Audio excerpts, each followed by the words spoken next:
Hey guys, welcome back and happy Friday. All right, guys. Well, we have some Real Housewives of Beverly Hills drama, which when do we not ever? Okay, so now Sutton Stracke has a theory, a conspiracy theory as to why Diana Jenkins doesn't like her, and it goes back to parts of the Fox Force 5. Faux Force 5, whatever you want to call them, but Sutton has a theory and I want to talk about it. So before we jump in, if you guys haven't already, go ahead, smash that like button. If you're not subscribed, get subscribed. Don't forget to hit that notification bell. And with that, let's jump right in. It's time for all your binge-worthy pop culture news. Welcome to Up and Adam. All right, guys, so it's no secret that this season, there are so many different riffs going on, I don't even know where to begin. We have Lisa Rinna calling out Erika, saying that she was shit-faced and that she's hit rock bottom. We have Garcelle and Diana going at it, but it seems like they were able to put that to bed. Sutton and Diana obviously are going at it. Erika and Sutton are about to go at it. Crystal and Erika are about to go at it. Kyle and Sutton went at it. I mean, it's just like, what is going on? This is why I love having this many women on the cast. I think it's so great. And it's not like watching The Real Housewives of New York, which was really boring with just a few women. It's like, no, there's always something going on and someone to watch. But getting back to Sutton and her relationship with Diana, she has a conspiracy theory as to why Diana doesn't necessarily like her. She feels like from the first night that Diana came in, Diana was doing someone else's dirty work. She thinks either Crystal Kung Minkoff's, which I wouldn't say that that would be true, or Lisa Rinna's. And that sounds a little bit more likely. Now, we know kicking off this season that Lisa Rinna had a bone to pick with Sutton Stracke because Sutton went on Watch What Happens Live and mentioned the Elton John Oscar party and how she got a table for Harry and Lisa Rinna, and that when she got the table for them, that they never said thank you. Well, Lisa Rinna wanted to call her out, and when she finally did, it was the same episode that we met Diana Jenkins. So her conspiracy theory could be very right or very wrong, because Diana thought it was tacky to be arguing over a charity when really the most important thing is giving back, not having an argument over a seat at the table. But for Lisa Rinna, she, wanted to go back and forth and prove her point of, you did not pay for my seat at the table. Okay, we had our own table. You invited us over to your table. From that point on, it seemed like Diana had a problem with Sutton, and she made sure to point out really early that Sutton is clumsy with her words.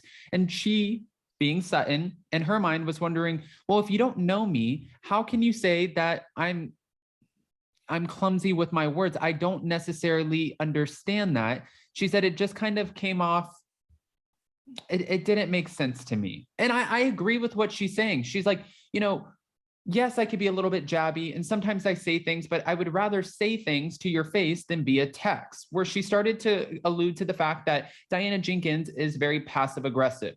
Going back into, Garcelle's birthday party, when Diana sent a text message saying that she wouldn't be there, spelling Garcelle's name wrong on purpose. This is what Sutton feels. She feels like, maybe at that point, that's where I started to get a little flustered and I said some things that I shouldn't have said. She actually said to Diana, well, that was a very short bed rest. And that's obviously where Diana began to shut down. Now, this back and forth continued, obviously, when we saw Kyle Richards, Diana Jenkins, Sutton Stracke, and Garcelle sit down at Garcelle's birthday party, where Sutton was trying to, relate to Diana a little bit about her miscarriages and what she's been through, saying, I've been through something similar. Maybe this is a common ground that we can find. Diana didn't look at it that way. She's like, hold on, wait a minute. You just mocked me being on bed rest and said I was on bed rest for, it was a really short bed rest. That's not you going into the conversation that way. I don't want to open up to you. I don't care. She's like, I think you're boring. I'm not interested in you. I think you're fake. I think you're phony. And I don't want to continue the conversation. But Sutton did not like that. All right.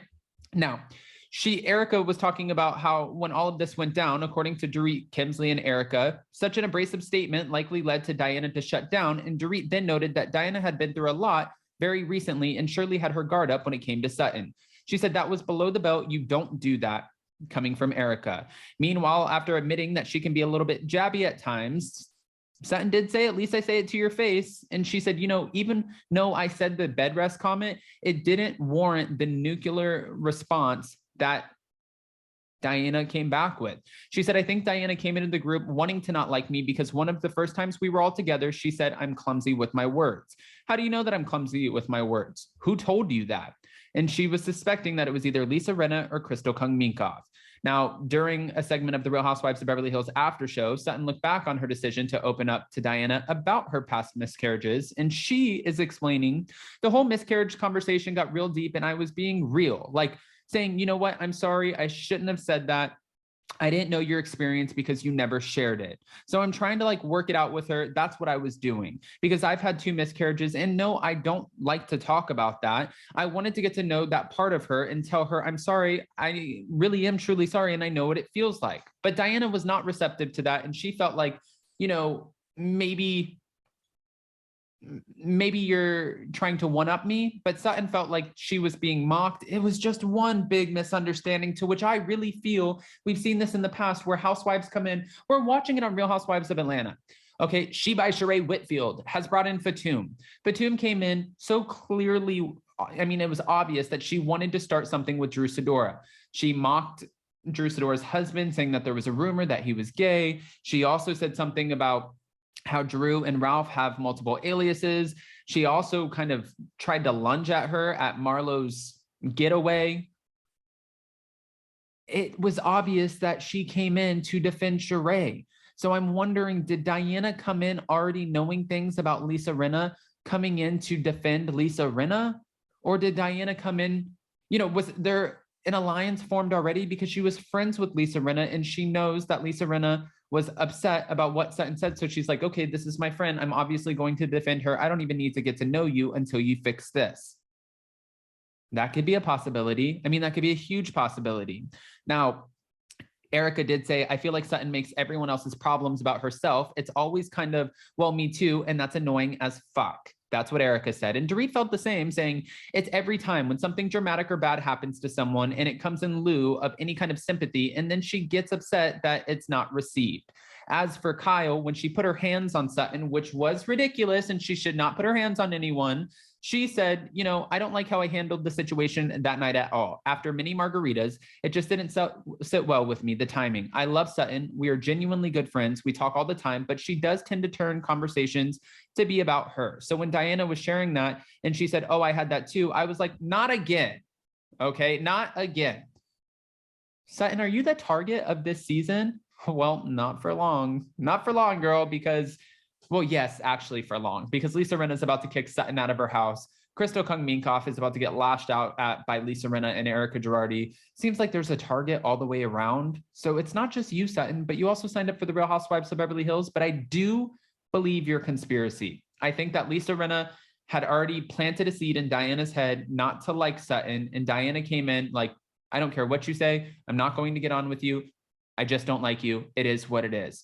Because there's not, I mean, there have been a few moments where I can see, like when she was saying, I'm not finished to Diana as a grown woman. I'm not a grown woman, but I am grown. I could see where, don't talk to me like that. Because in the moment that you're going to talk to me like that and say, I'm not finished, and kind of put your finger like right here, yeah, I'm done with you. I don't need to talk to you at all. Finish. Talk to yourself. I don't care. You're not going to get a word out of me. I'm good on you. So it's a lot. Guys, go ahead and comment below. What are your thoughts? What are your unfiltered opinions? And do you think that Sutton, well, her conspiracy theory is correct? Or do you think, no, Diana just doesn't like Sutton because she had some time with Sutton and Sutton's not her cup of tea? I don't know. All I know is I just miss LVP. Love you guys. Smash that like button, hit subscribe, hit that notification bell. And with that, we'll see you next time. Bye.